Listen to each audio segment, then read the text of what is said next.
Чиновник из Пенджикента отметил день рождения и уволен с занимаемой должности. Он обвиняется в нарушении норм закона Таджикистана об упорядочении традиций, торжеств и обрядов, который разрешает празднование дня рождения только в кругу семьи.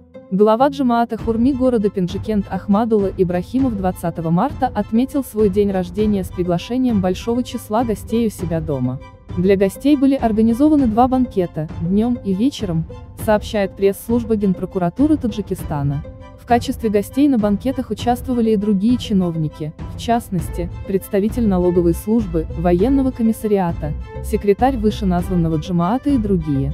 По представлению прокурора мэр Пенджикента своим решением уволил с занимаемой должности Ахмадулла Ибрахимова. В Генпрокуратуре также сообщили, что вопрос о пребывании на госслужбе участников банкета находится на стадии рассмотрения.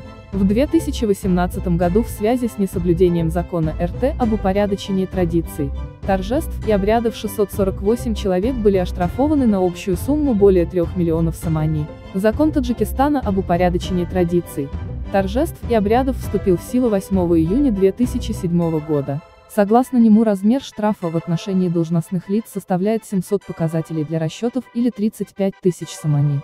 Предусмотрена ответственность также за грубое или повторное нарушение порядка проведения торжеств и обрядов.